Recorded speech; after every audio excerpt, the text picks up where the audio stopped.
And we're back for another episode of Bodybuilding and Business. What up, Greg? Yeah, what up, Craig? I'll be your Doug. That's me. There you go. That's a good one, too. That's a good one, too. Different movies, but I see where you're going with Different movies, but the Different same. movies, but I see where you're going with that. Nice. You have to speak into the microphone, otherwise this doesn't work. You'd think you'd learn after 20... This is episode 22? 23. This might be... 21. We did that last time. Yeah. That's Alessia's favorite thing. That's her It favorite game right now. No, this is number 20... It's all right. This is 3 years. You would learn after... How to count. Yes. Since first grade, but nope. Microphone's all set up this week. No issues there. We can jump right into it. Do we have issues with the microphone last time? I always have issues with my microphone. Well, you got a lot of issues. That's true. Remember last week I couldn't talk either? You haven't been able to talk for like 2 weeks. I think I've been having a two-week stroke. I was just going to say, I think you're having a stroke. Yeah, a really, really I'm not a doctor. drawn-out stroke. Although some think that I'm a doctor. I'm not. Or I'm like super strong and the stroke is not affecting me and it's taking me a really long time. No, it's affecting you because you can't talk. Yeah, but like very minimally. I still functioned for the past 2 weeks. We don't know that. You know, your cord's hanging kind of low here, though. This guy? Yeah. Does it bother you? I don't know. Does it bother you? No. Okay, then let's just continue. Does your cord hang low? Just wobble to the floor. It's a shine. Never mind. The kids won't get that at all. So, continuing I was going to say famous. That's not famous, but our fun little 101 series. If we were smart, we would see. Now he's messing with his cord. Well, now you made me self-conscious. Those people that are listening on Spotify or Apple Podcasts, Greg is now messing with his cord that I said needed to be fixed, but he said it didn't bother him. That's all right. But we are continuing this 101 series we've been doing. This is the third episode in the 101 series. We started with nutrition, then moved on to contest prep, and now we're going to talk training. Because 101. training 101, obviously. We don't want to get too complex. No. We got to start easy on And it. I think you guys don't want us to get too complex. I think big words scare people sometimes. I think so. We've gotten some great feedback that the 101 series has been going well so far, and we enjoy hearing good feedback. So we're going to keep the good times rolling. 101 with the training. I've been doing, as the baseball players would say, batting leadoff in this 101 series. How many times are you going to say 101? At least 6 or 7 more times throughout the episode. Okay. Do you want me to lead off again, or do you want to take the reins this time?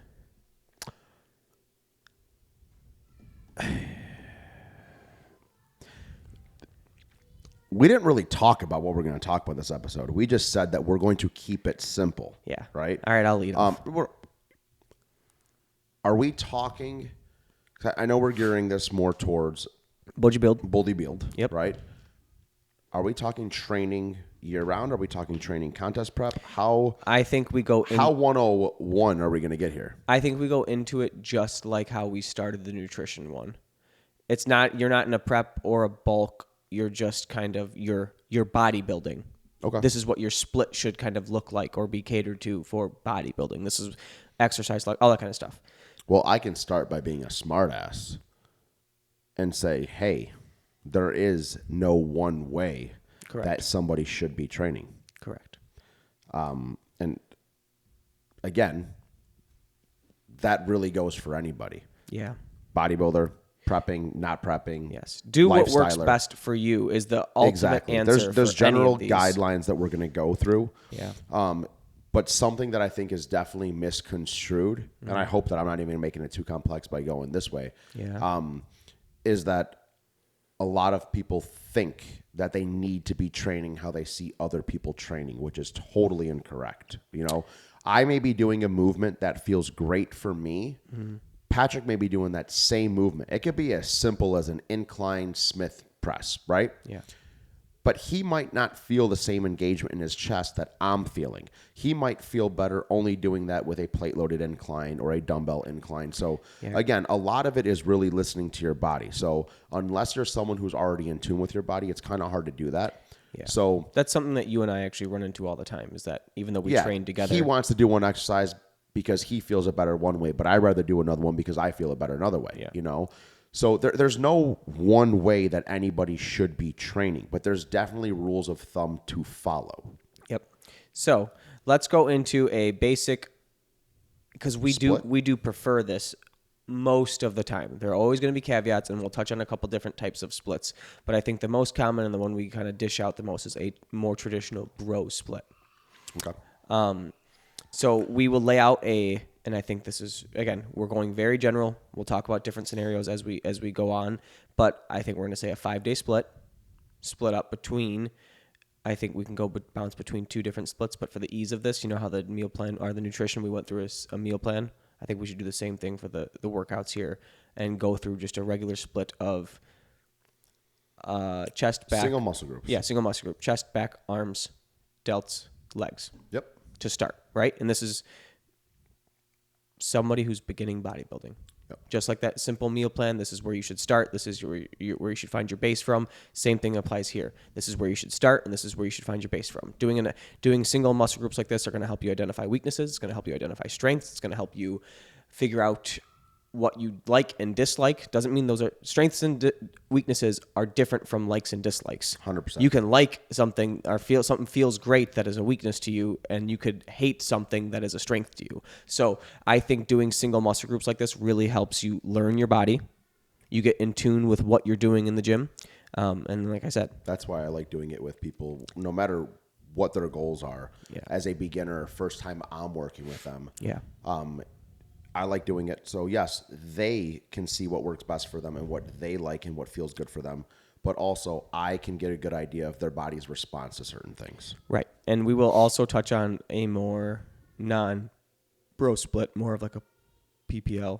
We'll touch on that a little bit afterwards. So starting with this single muscle group, chest, back, arms, delts, legs. Setting that schedule up, I prefer like a 3-on, 1-off, 2-on, 1-off schedule. Agreed. I think you do agree with that as well. Just like with the diet, just like with everything else. That's in the sense of recovery and things like that. That's what I definitely would like for somebody to do. But correct. That may be adjusted based on somebody's lifestyle, their work schedule. I want to set something up to what is going to be most consistent for somebody. Right. Some people who don't have the motivation or, whatever the reason may be, they may do 3-on, 1-off. And after that 1 day off midweek, it may be hard for them to get to the gym. So at that point, I might do a Monday through Friday split. Listen, and some people might have families and other things going on or their job. It's more effective for them with their work schedule to go Monday through Friday, which might not be the most efficient when it comes to recovery, correct, but might work best in every other aspect of their life. So again, more than one way to skin a cat, I think is the saying.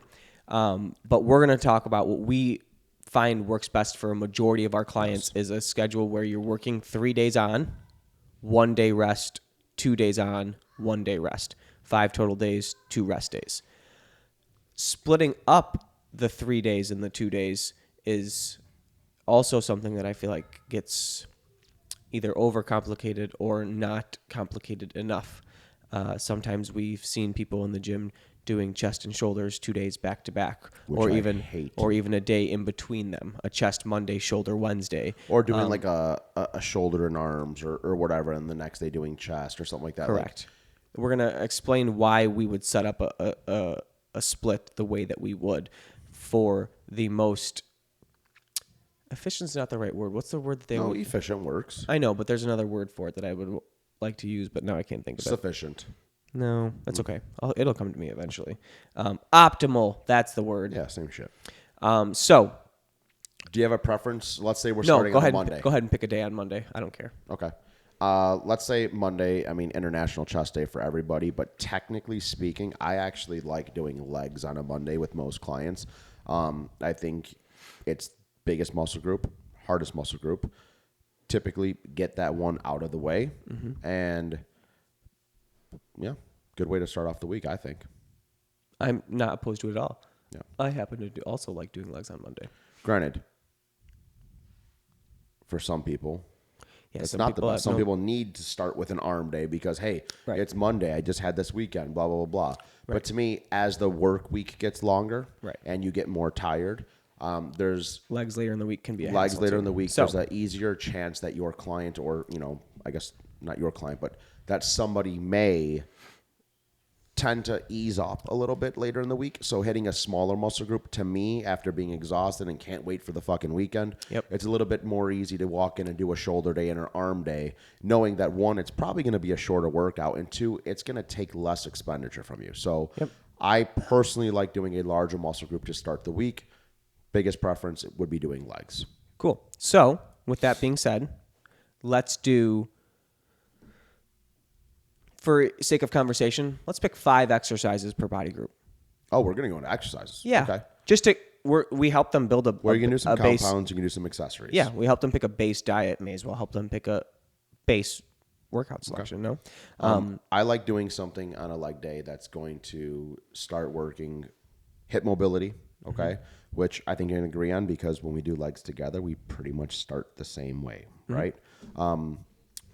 If I was doing somebody's full leg day, and this is not a split leg day between quads and hamstrings, so in this exact example, one leg day, I would probably just superset both hip exercises in order to get my hips warmed up, get myself ready for a compound exercise that is coming after this. So I would personally superset hip adductors with hip abductors. I agree. Let's avoid too many rep schemes. Okay. In this, I think that's a little bit more advanced. Okay. So I would say hip abductors, hip adductors, superset together. Get your hips warm. Get your body primed for your compound exercises that are coming. Since Correct. there are technically 3, but 2 major muscle groups we're hitting on leg day, glute being the third, I would prefer to do a compound quad movement and a compound hamstring movement, and then an accessory quad movement and an accessory hamstring movement, which would leave us, like we said at the beginning, with technically 6 exercises, but 5 exercises, one of them being a superset at the beginning. This can be fairly simple. This can be something like a hack squat as your compound quad exercise and a RDL as your compound hamstring exercise. Yeah. Because we don't want to overcomplicate training, getting the exercises done and getting your top sets completed at the most, I don't want to say intense, right? Because intense can be taken in the wrong way. Basically, I want you to use those compound exercises and take them to almost failure, if not failure. Correct. Right? And failure, we'll have a whole episode on what actual failure means. But you're having 2 compound exercises that you're taking to failure and 2 accessory exercises that you're taking to failure. The compounds meaning you're moving at more than one joint. The accessory meaning, or single joint exercises being the accessory ones where you're moving at one joint. So for those of you that don't understand For what that example, means. an accessory is going to be your leg extension, leg curl. Compound, like he mentioned, is going to be your RDL, your squat, your leg press, hack squat, whatever. You're moving at different joints. So your hips and your knees are moving and the compound exercises, and then you're just moving at the knee and your single joint exercises. Correct. So that's how I would lay out a single leg day. Yeah. I'm old though. Mm-hmm. So you might flip the 2. I changed the order up a little bit. Yeah. I'd rather start with an extension or leg curl, get the knees warmed up as well, not just the hips, get some synovial joint fluid going. That might be for training 102. Yeah. And then go into something where I'm doing a heavier load. And that's where there's... Throw an accessory at the end after my compounds again, maybe a superset just to burn things out. That's where you will have the freedom to find what works for you. Yep. That is, we both I'm agree. Old. My knees hurt. My hips hurt. Everything hurts. Yeah. I take a little bit more time before I want to go into those heavy top sets with my compound movements. Right. So I like doing that because that's what works best for me. Yeah. Now, a lot of my clients do exactly what Pat said, and they might do a light warm-up and then go right into a compound when they have the most energy and can get the most out of those lifts. Right. Some people don't like a pre-fatigued muscle before going into a compound exercise because then they don't feel like they can get the most out of that compound exercise. Correct. You will try these things out and figure out what works best for you, and or your coach will find out which of these things works best for you. But I think we both agree, that's a pretty efficient and simple leg workout. Yep. You got your hip work, you got compound exercises, and you have accessory exercises for both hamstrings. There's a little bit of glute in there, and quads. Yeah. My next day, can we jump into the next day? Yeah. My next day, I typically, especially because it's not a split leg workout, we're doing a full leg, I'm going to avoid back.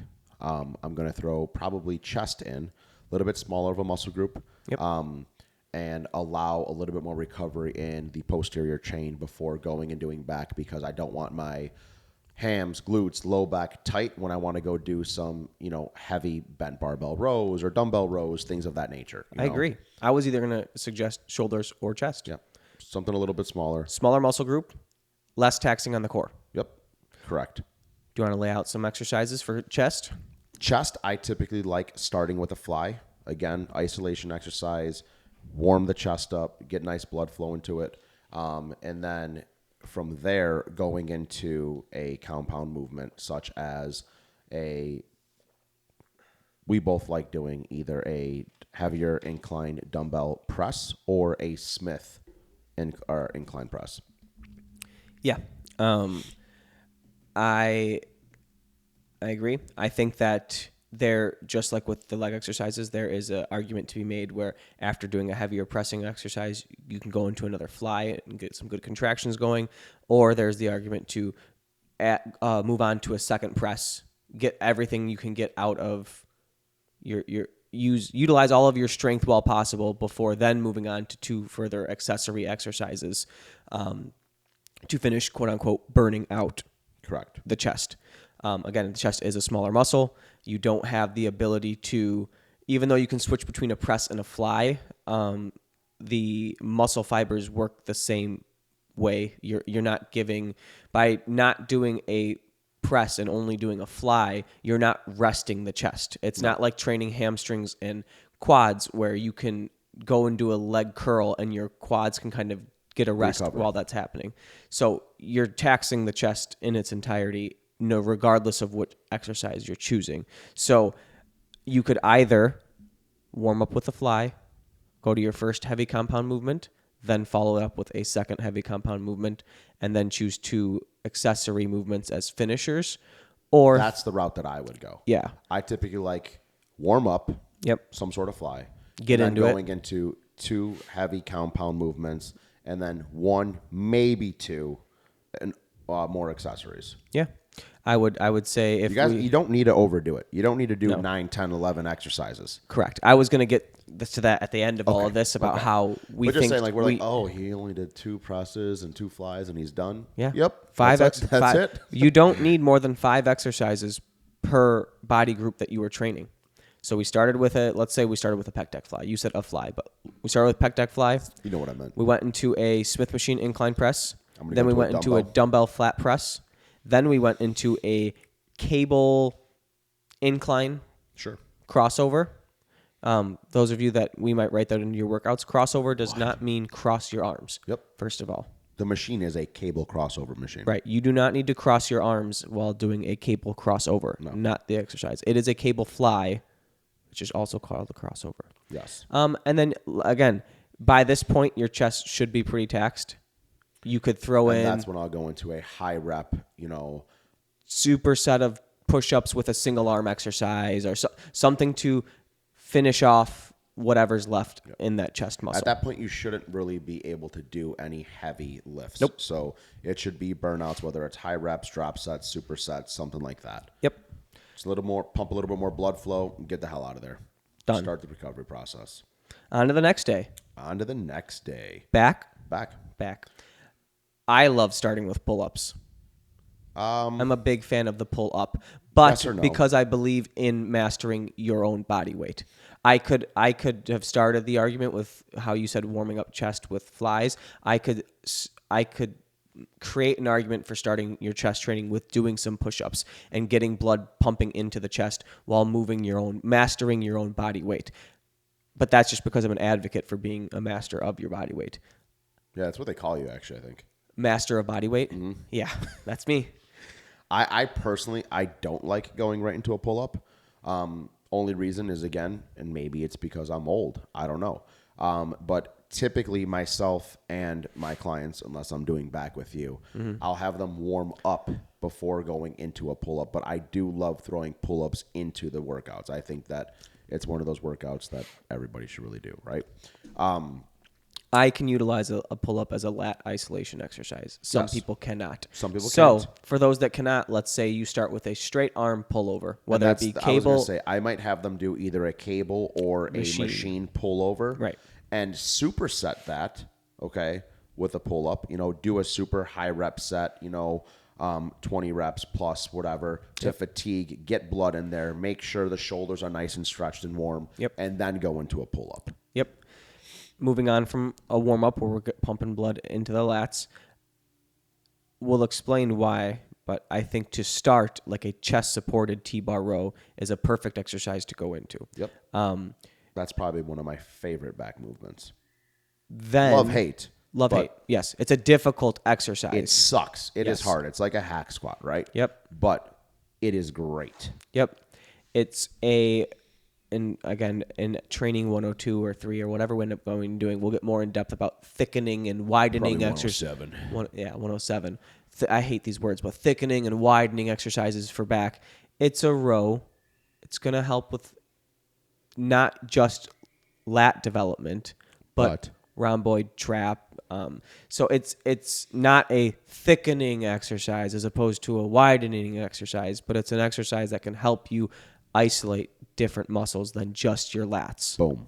Done. So that's why we chose that second, because the first exercise was pumping blood into your lats.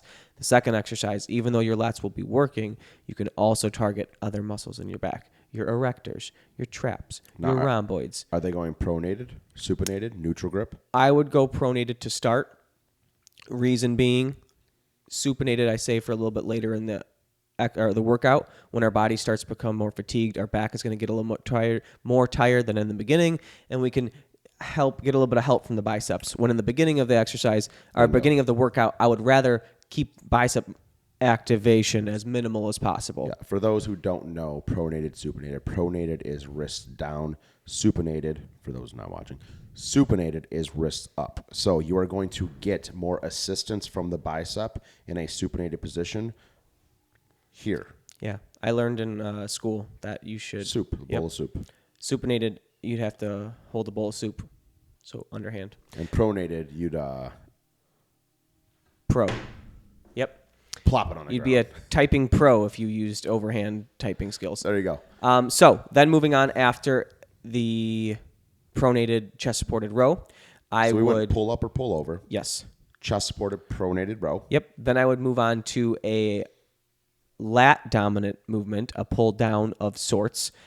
Just for simplicity, we'll say a wide grip pull-down. Yeah. Straight bar, wide grip, lat pull-down. Bingo.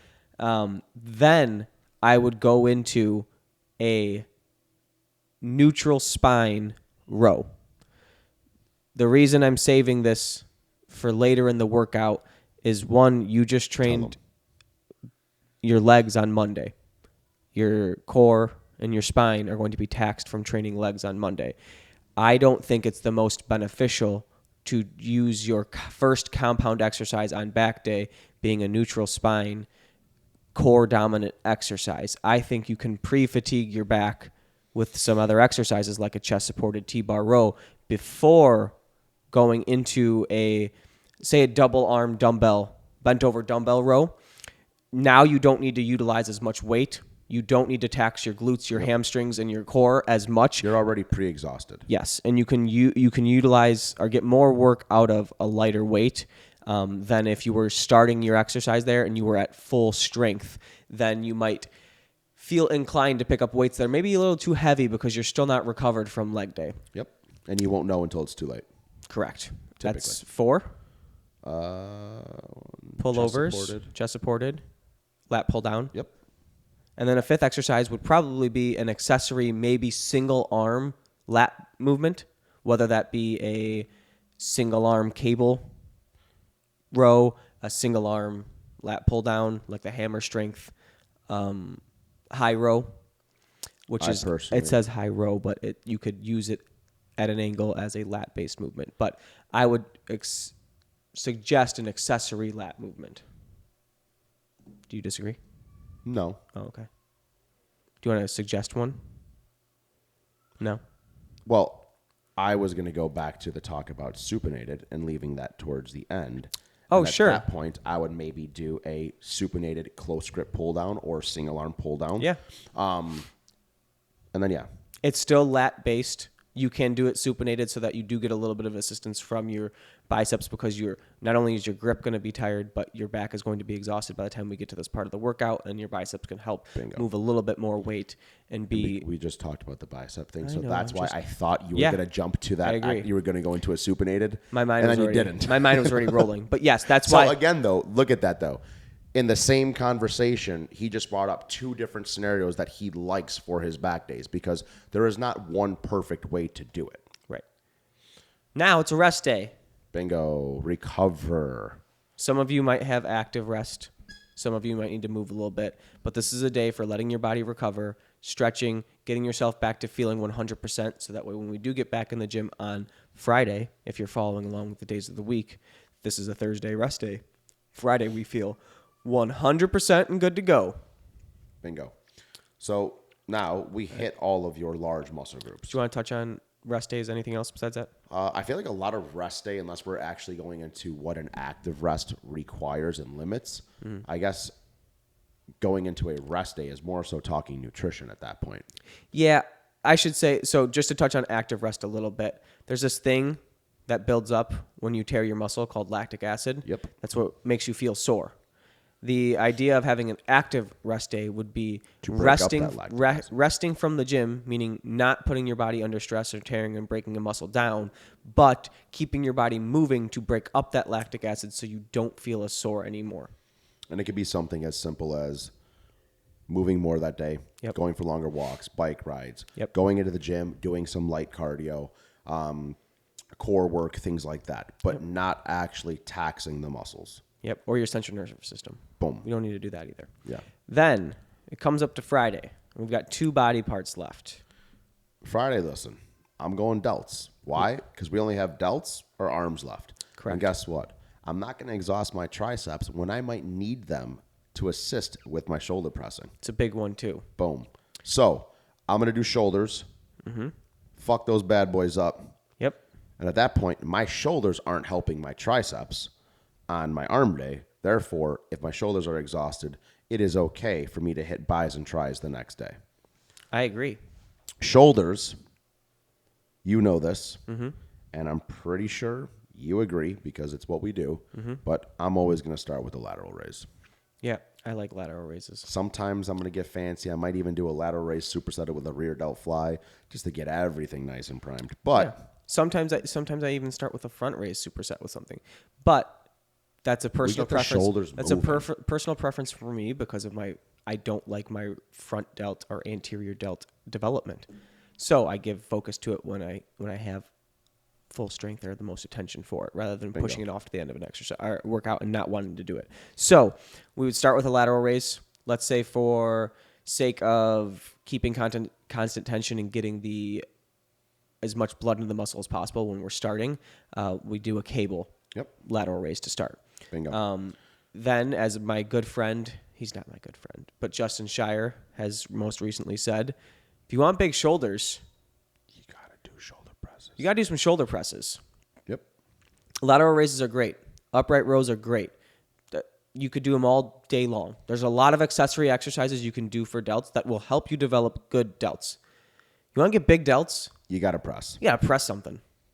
And no one's saying you have to barbell military press. It doesn't have to be a You barbell just military. It have doesn't have to to be a press. standing overhead press. Nope. You can sit on a machine. I don't give a fuck. Yep. But you need to press. So let's say we started with a cable lateral raise, Okay. hammer strength plate loaded shoulder press. Bingo. Load some weight up. It's in a controlled setting. Still unilateral, so Correct. it's similar to using dumbbells, but you have the ability to be locked in and move a little bit more weight than with a dumbbell because you're not going to get the movement of the dumbbell itself.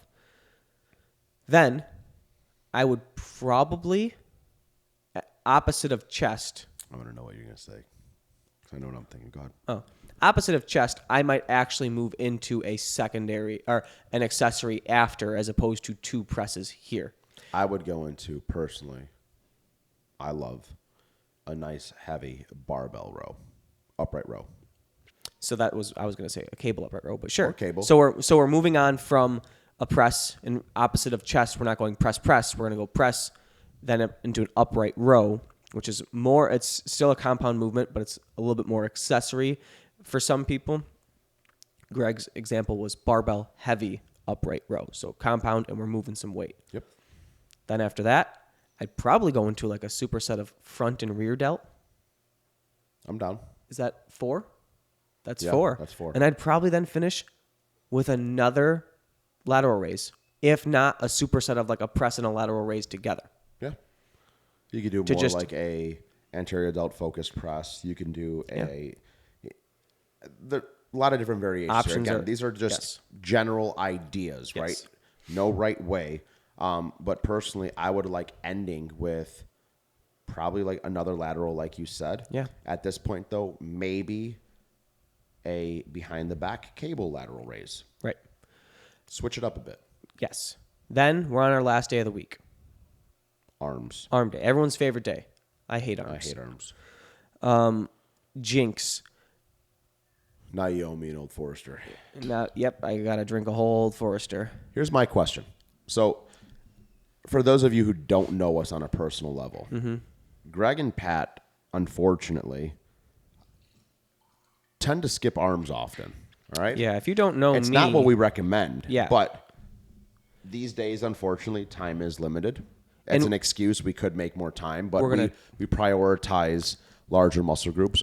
We know that our biceps are getting hit on our back day. We know that our triceps are getting hit on our chest and shoulder days, et cetera, et cetera, et cetera, right? And we also know that we're genetically gifted. So lucky for you, from what the people see watching the podcast, is you do look like you train arms every week. Unlucky for me. I did train them this week. Unlucky for me is that I don't look like I train arms every day or every week, and then I still don't train them. You don't even look like you train. That's true too. My own downfall. Opposite of legs, even though these are similar in the sense of we are extending and curling. See how I did that? I understand. We don't have a hip to warm up with arms, so I would just suggest doing 3 tricep, 3 bicep exercises. Yeah, maybe 4. I could, if we were sticking with the 5 exercises. Yes. I was thinking either you can just do 3 and 3 and do a 6, or you could do bicep, tricep, and the last one be a superset of the 2. Yeah, I like it. Very simple. Again, you can only it doesn't have to be complex. No, you can only curl and extend. Yep. It's just a difference of how you're curling and how you're extending. Yes. Obviously, there's different movements to hit different parts of your triceps. Yes. There are 3 heads to the tricep. That's why it's called the tricep. Yep. Bicep, guess what? 2 heads. 2 heads, right? Small head, long head. Yes. So there's different movements. So you want to make sure that you're hitting these. Yes. Okay. And now, to get a little complex, we'll call this training 101.5. Mm-hmm. If you're a client who may have weak arms and we need to bring them up. Oh, wait. We're going to get to that. Oh. Yeah, we're going to get to that. Never mind. We just got to finish arm training real quick first. Oh, okay. So yes. Now here's my question. There are And compound this exercises is what I was for gonna arms. bring up. Is that what you're going to say? No, but I do know that. Okay. I was going to say this because you rudely cut me off per usual. Mm-hmm. I brought up you and I not doing arms because I was going to say, I truly don't know your preference necessarily because as long as we've known each other, unless we were with Big Wit, we kind of really didn't do arms much together at all ever, right? Yeah. Every now and then we'll throw in like one at the end of a workout or something like that. Yeah. Scarcely we've had actual arm days, right? Do you have a preference? Okay. Mm-hmm. No right or wrong answer, but preference. If you're doing a full arm day for yourself or a client, do you prefer to do all your bis than all your tries, or do you prefer bi, try, bi, try? I prefer by try.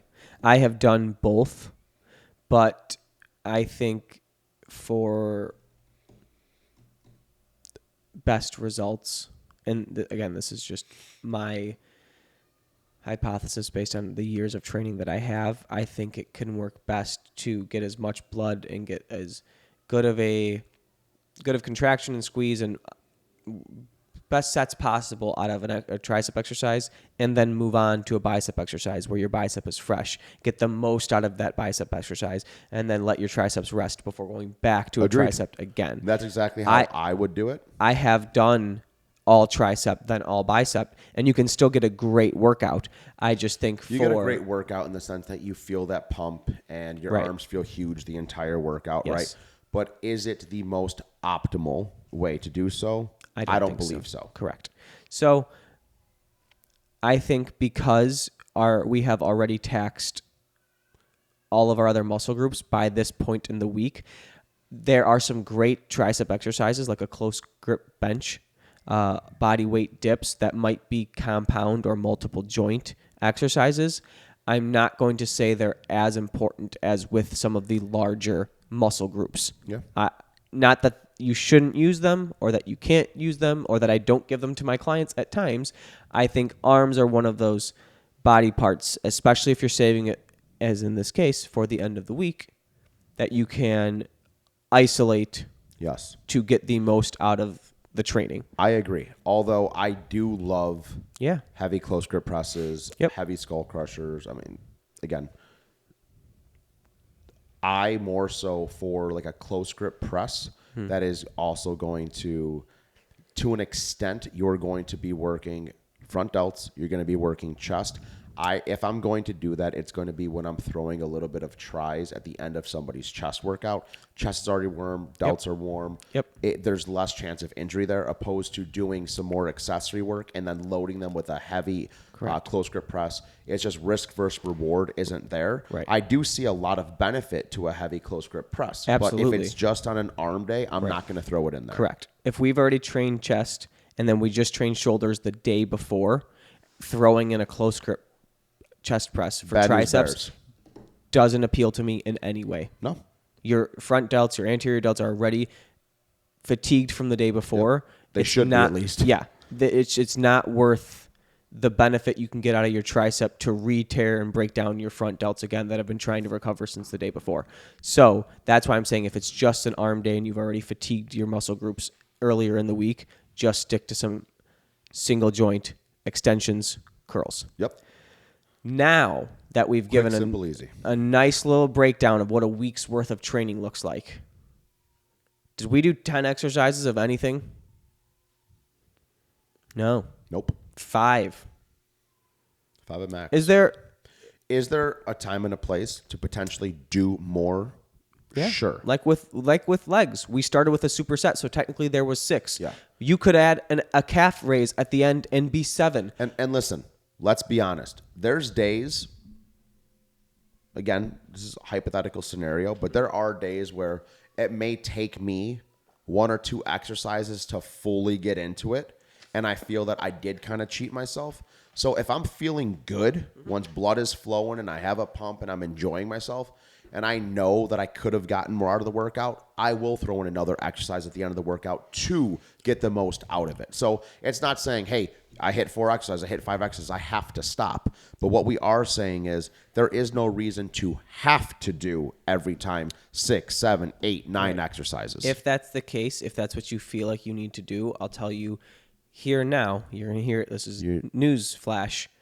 You're not training optimally in your first 4 exercises. Nope. If you have the energy and the ability to go for 8 exercises. Agreed. With what Greg just said is sometimes occasions will arise where 6 or 7 exercises do get performed. Maybe you start slow that day. Maybe you're feeling really good. You started with an exercise that normally feels good for you, and a couple sets in, you're like, this is not my day for this exercise. So you drop it and you move on to something else. Days like that happen. There are also days where you nail 4 exercises and you're done. Yep. That's it. You don't need more. 2 top sets at 4 exercises is 8 working sets for a workout. That's plenty of working sets. Again, if done in the most efficient way. Correct. Not everybody knows how to properly work themselves to that point. Yes. And again, it takes time. It's a learning process. Most people, when they first start working out, do make that mistake, and they do 20 exercises. And they're doing more harm than good. We've all been there. Yes, they're doing more harm than good. But we are here to, if you are one of those people still making that mistake, to tell you that that is not the proper way to do it. No. Take your time, take a step back, refocus, learn how to get that mind-muscle connection to know that you are getting the most out of every movement. Correct.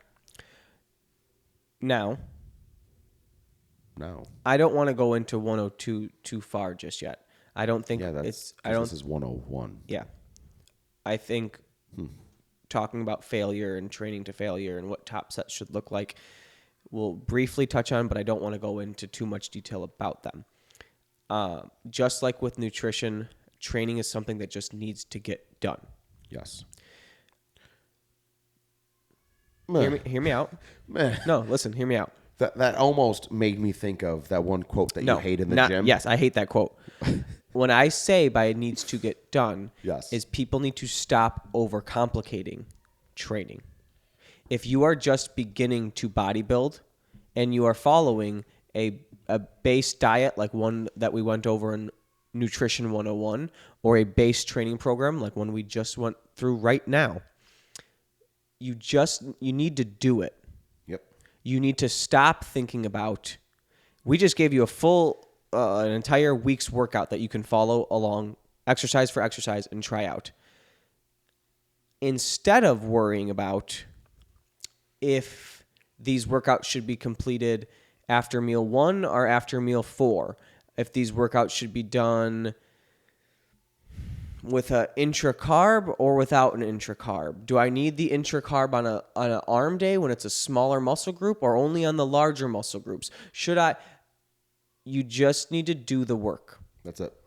You will learn over time. Just like if you followed the diet for 1 month and then you look back and say, I gained weight. That's too much food for you. Or I lost weight. That's too little food for you. With the training, you just need to do it. And you will learn, this exercise works for me. This exercise does not work for me. This split works for me. Yes. This split does not work for me. By no means did he mean you just have to do it means you walk in and just go through the motions. No. That is not what he meant. You still need to train hard. I know what you meant. Yes. But train I figured hard. we should emphasize on that one. Train hard, but give yourself time to do the training. Yep. You cannot find out. I think we've both done this before, to break up monotony, to give clients and ourselves some more fun in the gym, because this is a hobby. We do this because we enjoy it, right? Sometimes you do need to switch things up every once in a while. But is it really needed? No. To really learn your You body. can run the same workouts for a fucking year. And again, as long as you're progressing within those movements, guess what's going to happen? You're going to make progress. Absolutely. So when just starting or getting into bodybuilding, stop sweating the little things and just train. Yep. Just go in the gym, train hard, and learn. I thought it was trend hard. Is that what they say? Train Hard. hard. Maybe that's it. I don't know. Now, we touched on something earlier that I said I wanted to circle back to. Do you remember what that thing was? Well, you kind of just said that you were going to kind of go into sets and reps and top sets and failure, and then we didn't explain any of that. So is that what you're circling back to, or are you circling back to the first thing that we said we were going to circle back to? I thought that was we were going to save that for 102. Well, you just said, I don't want to go too far into 102, but that's we fair. should touch. Let's touch on it in the simplest way possible. First you can't talk, now you can't fucking think. I can't do anything. Oh, fuck.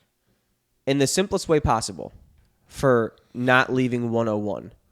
You should only be doing between 1 and 3 top sets for each exercise. Patrick. Yes. You keep saying this word top set. And I'm going to explain it right now. The old school approach to lifting is 4 by 10, 4 by 15, 4 by 12. 4 by 12, 4 by 8, whatever you've seen or read in a magazine or heard online.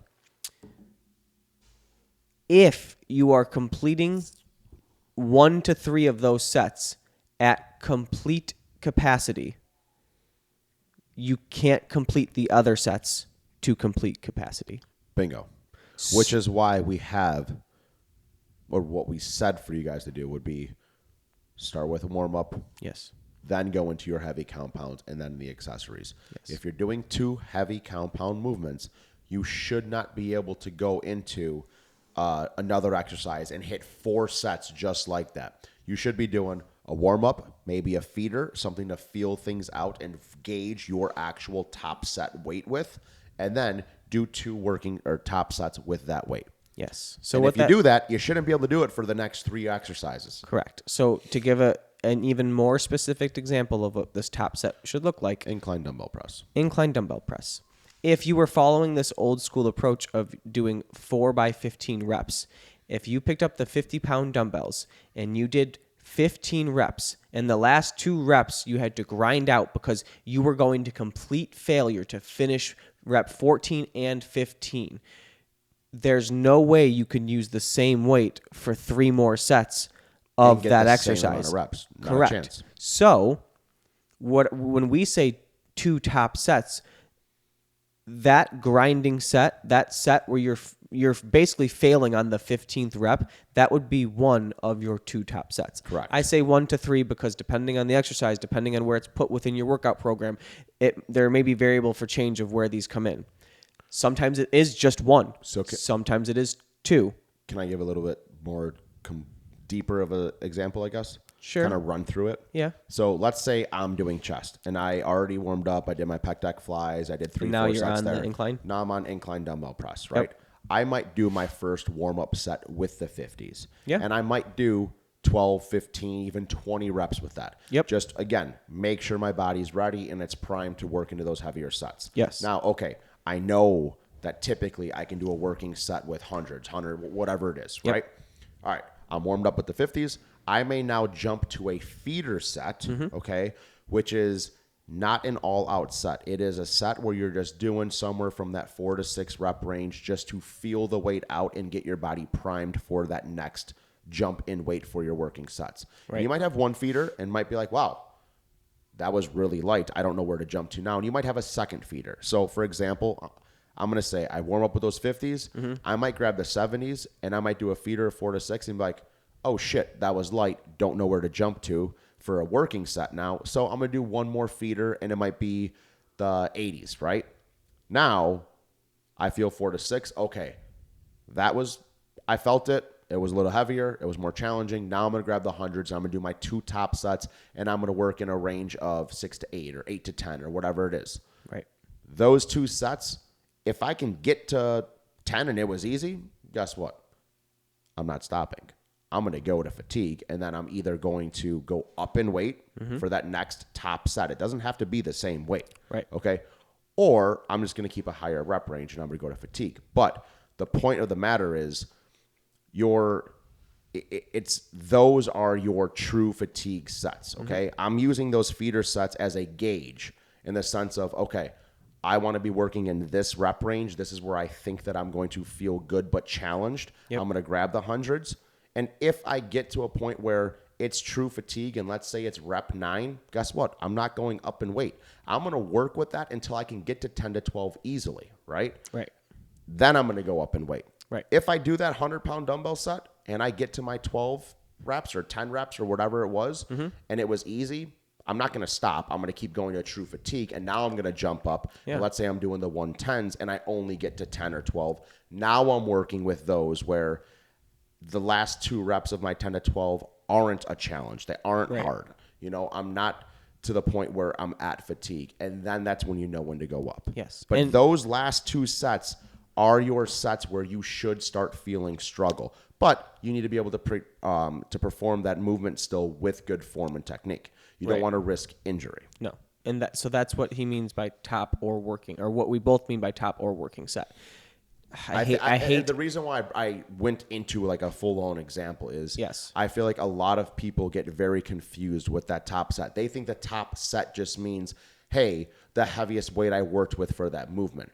They don't realize that is the weight that you should be working to beat every single week. That is your progressive overload marker, right? Right. You are using that. So now every week you have that goal of, okay, those last 2 sets, I did it with this weight.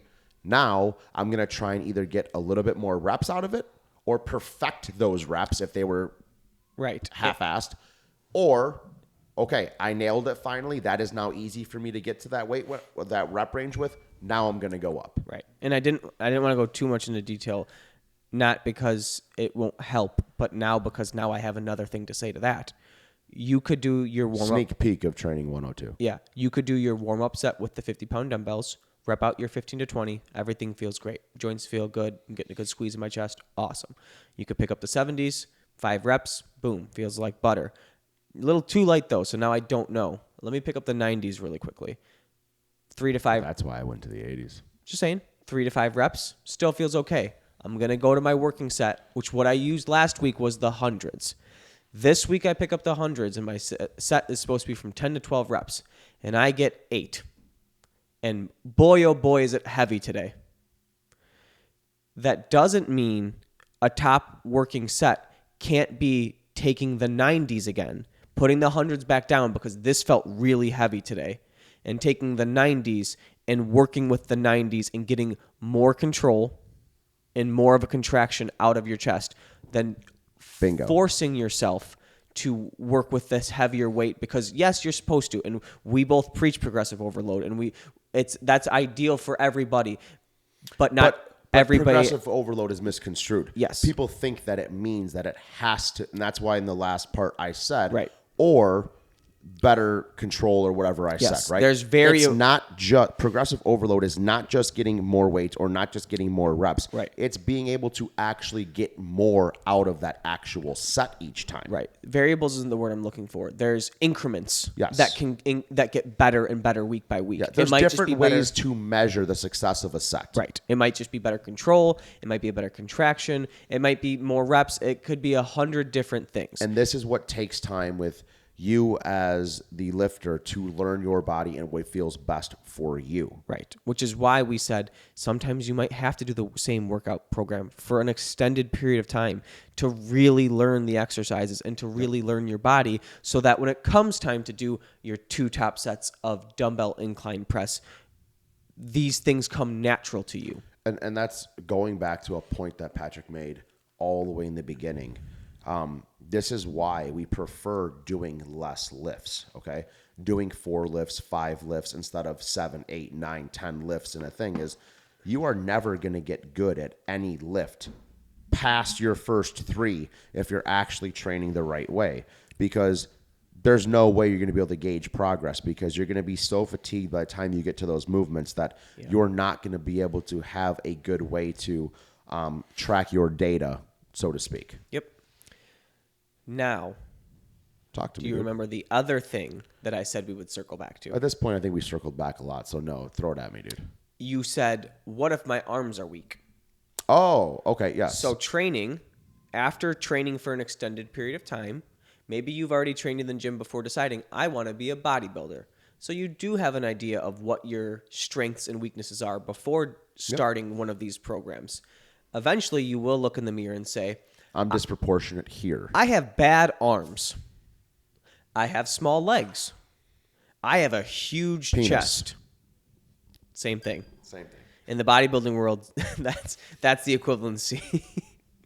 That's why Small dick, it's all right. You got a nice chest. That's buddy. why people train chest on Mondays. So, training around strengths and weaknesses.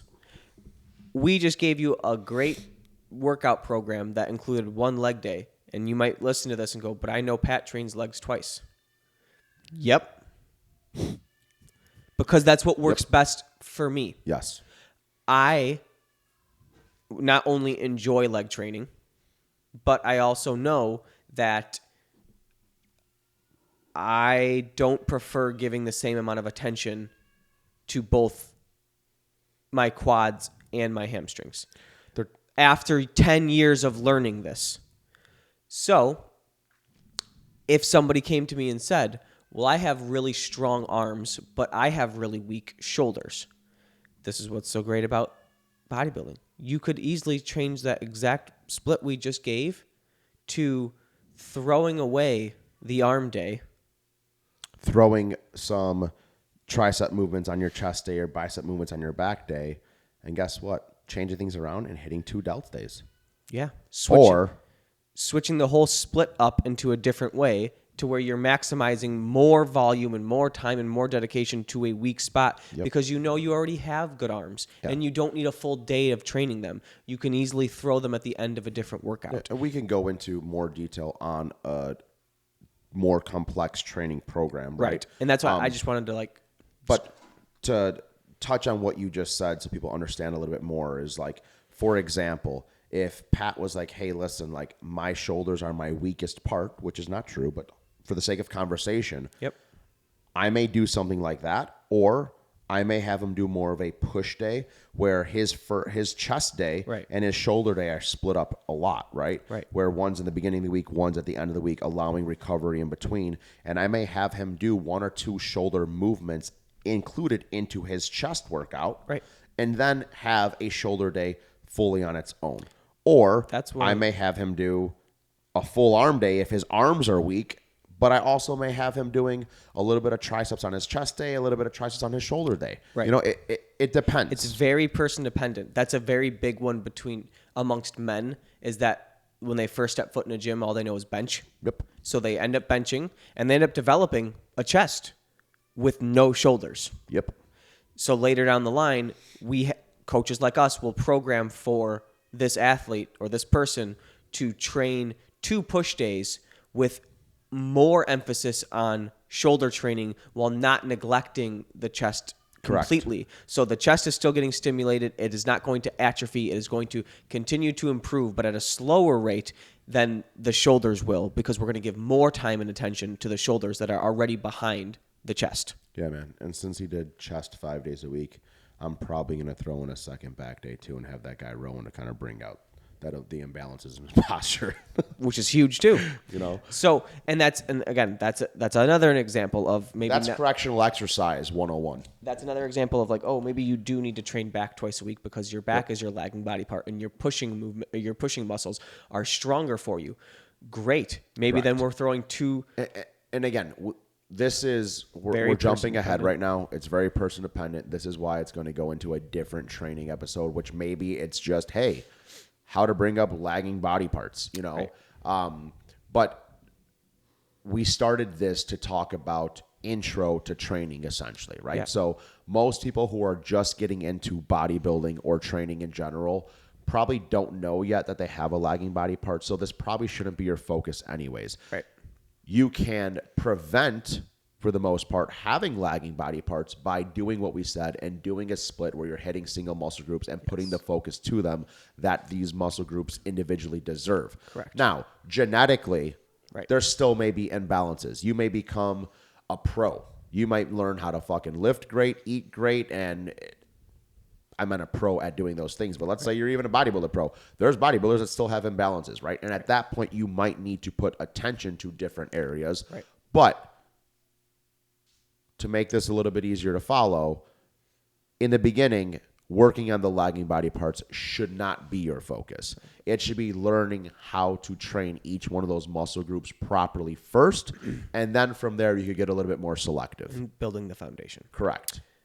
Yes, build the foundation. Yes. That's the main fucking point here. Yes. So you need to learn how to properly train to build that foundation. Otherwise, you're just spinning your wheels. Yep. Yeah. The other popular, because I don't want to neglect it, even though we both think for beginners starting with a single muscle group exercise or workout program is the best. Let's just touch on push-pull legs quickly. Okay. Why it is important and it works for so many people. You could ask my clients. I like doing this with a lot of people, especially enhanced athletes. I have athletes do it too.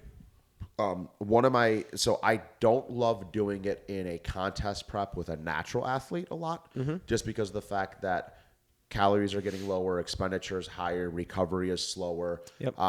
They're not using PEDs to speed up recovery, so it's not as beneficial for them. However, working with an enhanced athlete whose recovery is still a little bit more optimal with PEDs, it's actually going to help pulling at the end with more caloric expenditure and things like that. So I do use it a lot in my enhanced athletes off season and in season. But for a natural athlete, there are times that I still utilize it, Yeah. And it could be as simple as this, and then I'll let you jump in.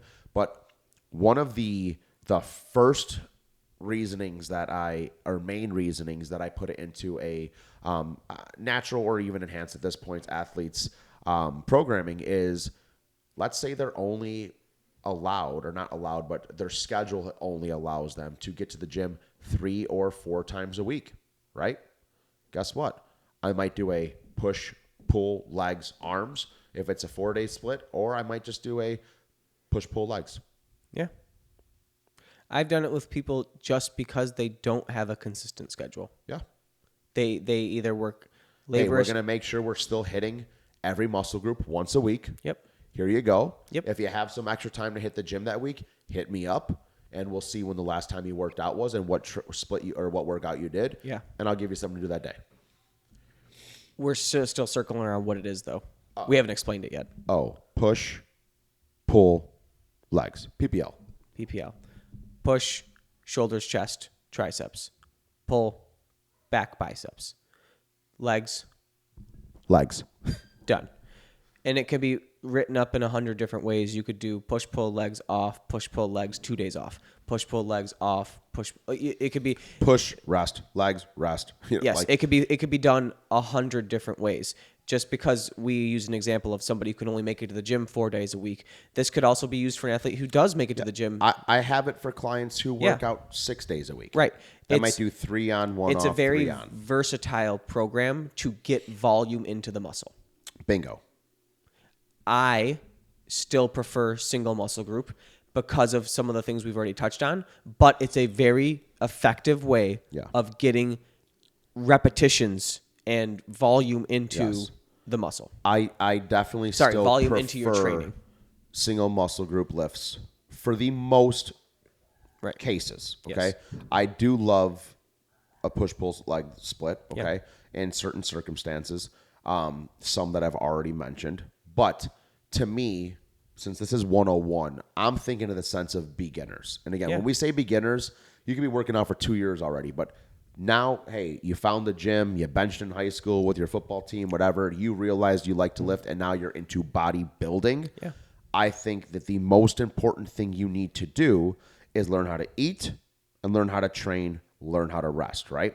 Learning how to train before I give you a more advanced lift or something with more volume on a weekly basis. Right. Like we both mentioned already, we want to make sure that you're able to properly hit a single muscle group. Right. If you can't hit your chest day in an efficient manner, okay? Right. Who are we to say that now you're going to be able to hit multiple movements for chest, multiple movement for shoulders, and multiple movement for triceps in a productive manner? Right. I agree. There is an argument to be made for somebody who is such a beginner, who doesn't have the resources to hire a coach, who doesn't have the resources to get one-on-one guidance on how to perfect their training, that doing the push-pull legs 6 days of training per week, there's an argument to be made, or like out of an 8-day split, you know what I'm saying? I get what you're saying, yeah. There's an argument to be made that someone so new should just get the volume of training up. Yeah. Get in the gym and use those muscles. For sure. You're not going to use them optimally or efficiently, but you're just going to start using them. Yes. For again, I was speaking more in the sense of Bodybuilder. Yes. I was just going to touch on. Absolutely correct. For Joe Schmo beginner, that's where I think, besides enhanced athletes in maybe sometimes contest prep or off-season scenarios that we already touched on, that it can be effective. I do think, because we're not just tearing down push-pull legs, it could be effective. Some of you who are just beginners in general, who might have the goal of bodybuilding one day, but have never stepped foot in the gym before, push-pull legs might be a good program for you, because it literally lets you hit each muscle group twice a week. Yeah. You're going from 0 to 2, which is great. And then you can advance into other, and you'll learn really quickly too if you like or dislike that, and it'll help you. Yeah. So for Bodybuilder 101, I'm not going to 100% say it. For just Training 101, Yeah, Yeah. it might be effective. And I've done it to a lot of lifestylers where, hey, they're just trying to figure out what they like, how to do certain things, et cetera, et cetera, et cetera. It gives us more variety throughout the week to, one, not bore the shit out of them and get them actually engaged into training, right? Right. But also it gives them more time throughout the week to perfect certain movements. Right. You know? So it's not a bad thing for somebody who's beginning, but for someone who already has a background lifting and now they're trying to bodybuild, that's where I kind of back away from it for a little bit, perfect the single muscle group, and then work that in later on when needed. I concur. All right. I think that's training 101. I think that's like training 101.5. Yeah, we did a little bit of extra. We but did a little extra than planned, but I think that was a good, here's a training program. Yeah. Follow this, do the basics, and train hard. that's it. That's it. Don't overcomplicate things. That's it. I'm not even going to touch on it. That's it. All right. Well, people are still going to overcomplicate things, but Yeah. Don't do what don't do what I said earlier and just show up. Show up and work hard show up with intent. and don't overthink. Bingo. That's it, it. man. That's it. Boom. That's another 101 done. Yeah, man. What's next? Something 10 something. All right. Back to college, dude. We're basically professors. Yeah, but Cue the lab coat picture. I'm going to wear one next time. You should. I'm going to borrow Alessia's Doc McStuffins lab coat. Nice. No one's going to get that. No one is. Literally. And if they do, they probably are too young to be watching our show. Yeah, stop watching. Turn it off. Turn it off. Bye, guys.